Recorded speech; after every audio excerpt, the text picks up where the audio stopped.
7h19 sur Europe 1, Dimitri Pavlenko, place à l'édito éco. Bonjour Agnès Verdier-Molinier. Bonjour Dimitri, bonjour à tous. Agnès, Emmanuel Macron était à l'Île-Longue hier, à côté de Brest, pour un grand discours sur la dissuasion nucléaire. Ça tombait à pic dans le contexte actuel.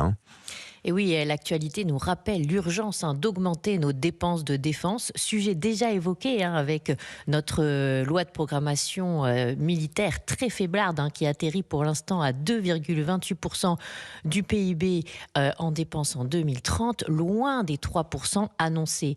Augmenter l'effort de défense conventionnel, à la fois pour être capable de tenir dans une guerre de haute intensité avec des drones, des missiles, mais aussi renforcer notre dissuasion nucléaire. Le président l'a dit hier, pour être libre, il faut être craint.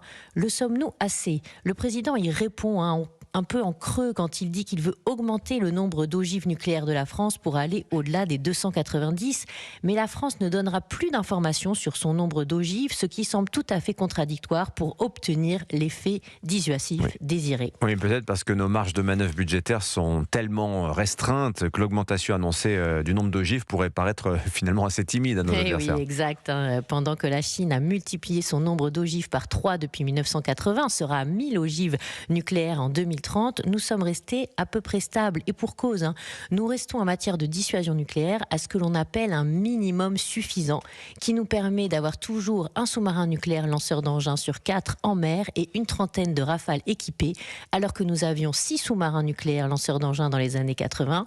Et nous dépensons actuellement autour de 8 milliards par an pour la dissuasion, mais il faudrait, pour s'aligner sur les Britanniques, s'approcher des 13 milliards d'euros par an. Mais on assiste quand même au réveil de la France sur le sujet, Agnès.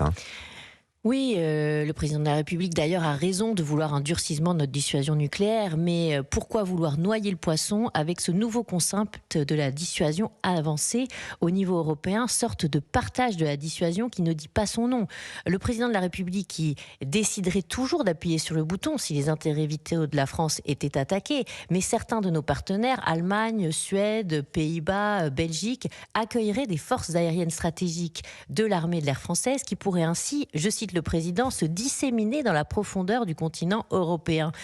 Pour être libre, nous devons être craints. Est-ce que nous serons plus craints avec la dissémination en Europe de notre dissuasion façon mini-parapluie ou en augmentant vraiment le nombre de nos ogives, de nos sous-marins nucléaires lanceurs d'engins, de nos rafales, de nos drones, de nos missiles? Mais ça demanderait quoi? Ça demanderait d'investir des milliards qu'on n'a pas. Et en fait, le discours du président d'hier, il montre en creux toutes nos faiblesses budgétaires. Signature Europe 1, Agnès Verdier-Molinier. Merci Agnès.